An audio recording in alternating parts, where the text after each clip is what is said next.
तो स्वागत है आपका विनर्स एकेडमी प्रयागराज में। मैं समीर शुक्ला। आज हम लोग बात करेंगे वोकैबुलरी, जो हमारे प्रोज लेसन के जितने भी उसमें चैप्टर हैं उनसे रिलेटेड या उनसे संबंधित उनके लास्ट में वोकैबुलरी दी जाती है, जिसको हम फिल इन द ब्लैंक्स के नाम से भी जानते हैं। ये हम लोग तो normally short answer, long answer, ऐसे writing, Hindi to English translate, इन सब में बिजी होते हैं, लेकिन इस सेक्शन को, इस पोर्शन को हम लोग भूल जाते हैं, जो हमें भूलना नहीं है, क्योंकि ये भी 4 नंबर का आता है। यानी आपके सामने आपके पेपर में क्वेश्चन नंबर 3 4 अलग अलग उसमें फिल इन द ब्लैंक्स मांगेगा, और आपको अगर आपने उसका एक एक फिल इन द ब्लैंक्स किया ऑप्शन भी देगा।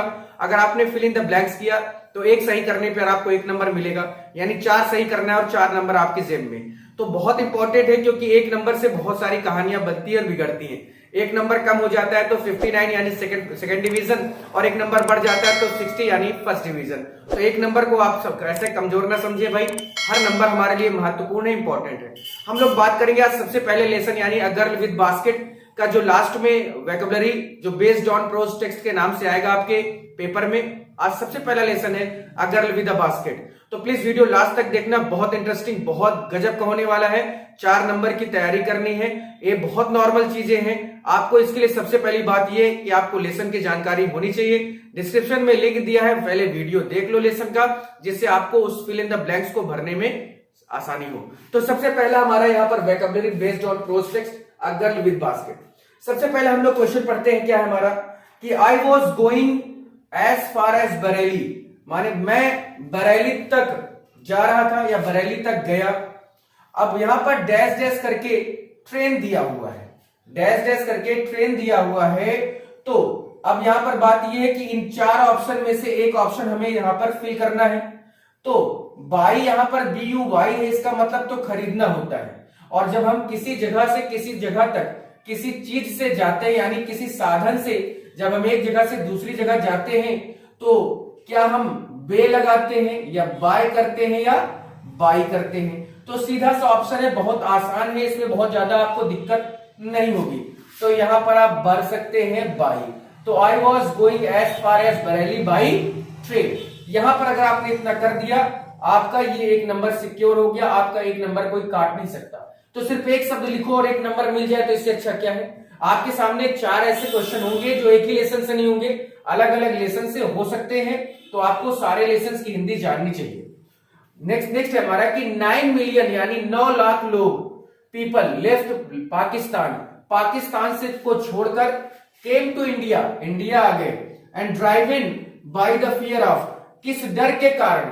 तो जब बंटवारा हुआ 1947 में भारत पाकिस्तान का, तो करीब 9 लाख, सॉरी 9 मिलियन है यहां पर, तो यहां पर 90 लाख की बात, क्योंकि 1 मिलियन में 10 लाख लोग होते हैं, ठीक है। तो करीब लाखों, हम कर सकते हैं करोड़ों की संख्या में, 9 मिलियन तो दिया है, ठीक है। तो करीब 90 लाख लोग या 60-70 लाख लोग पाकिस्तान को छोड़कर इंडिया में आए, और उन्हें किस चीज का डर था?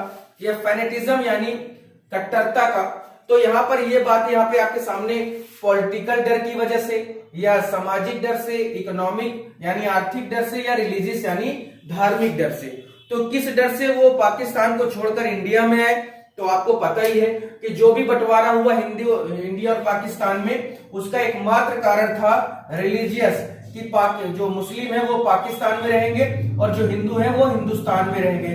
तो यहाँ पर रिलीजियस आपका सबसे बेटर है, तो आप रिलीजियस ऐसे भर देंगे, यहां पर भी आपको 1 नंबर मिल जाएगा।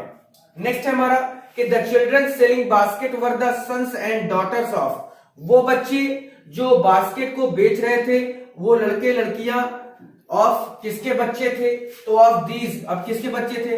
किसी बिजनेसमैन के बच्चे थे, या भारतीयों के बच्चे थे, रिफ्यूजी यानी शरणार्थी बच्चे थे, या ट्रेडर्स यानी व्यापारियों के बच्चे थे।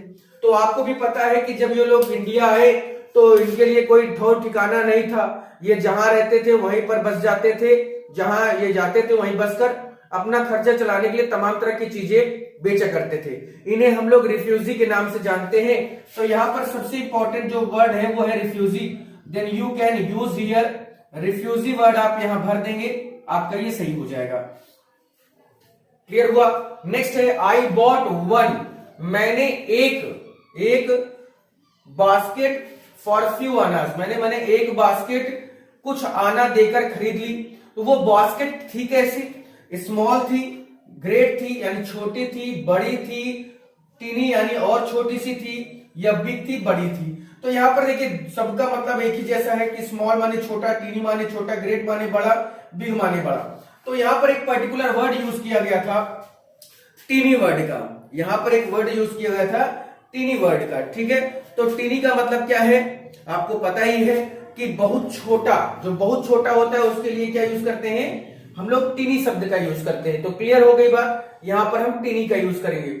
नेक्स्ट है कि माई आर्म्स वर, मेरे हाथ, मेरे जो बाहें थी, मेरे हाथ जो थे वो, इसके बाद डैश है, and I have not spent 50 cent, यानी मेरे जो बाहें थी डैश करके, तो उसके बाद भी मैंने अभी 50 सेंट भी खर्चे नहीं किए थे।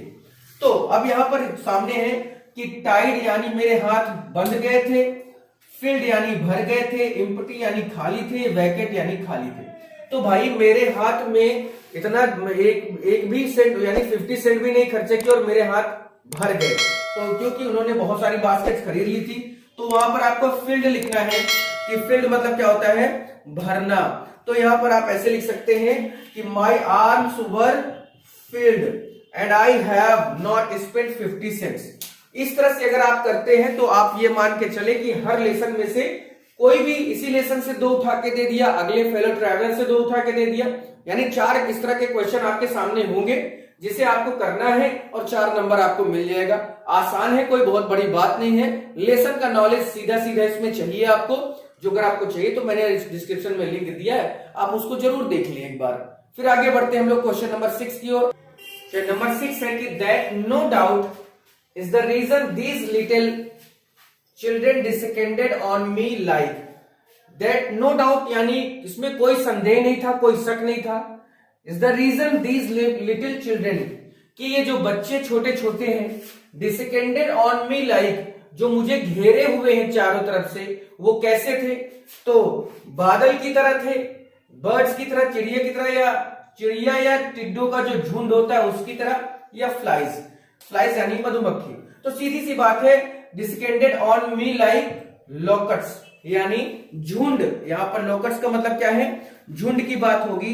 तो झुंड की तरह यानी किसके झुंड की तरह, तो जो टिड्डे होते हैं, लॉकट्स यानी क्या होता है टिड्डे, तो टिड्डों की झुंड की तरह वो बच्चे मुझे क्या किए थे, घेरे हुए खड़े थे। नेक्स्ट है she pleaded me and begged in tones, उसने मुझसे यानी वो छोटी सी बच्ची उनके सामने खड़ी होकर एकदम जैसे बहुत ऐसी आवाज में कि ले लेना चाहिए, वो ऐसे बोल रही थी कि मतलब दया आ गई, एकदम चरोरी वाला जैसे वर्ड है।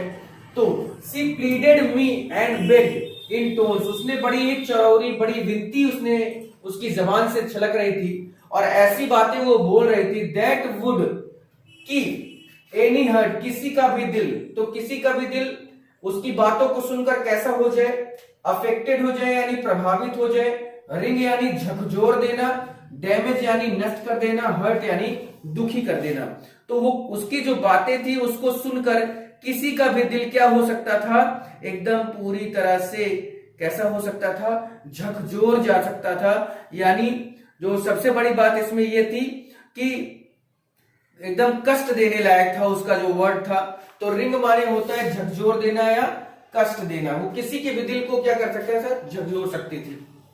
The people of India have, यहाँ के जो भारत के लोग हैं उनके अंदर क्या है, स्वतंत्रता के प्रति क्या है, आशा है, इच्छा है या घृणा है। आशा है, इच्छा है या घृणा है। तो भैया क्या क्या है, तो सीधी सी बात है कि भैया पैशन यानी आशा, इच्छा या जुनून भी कहते हैं।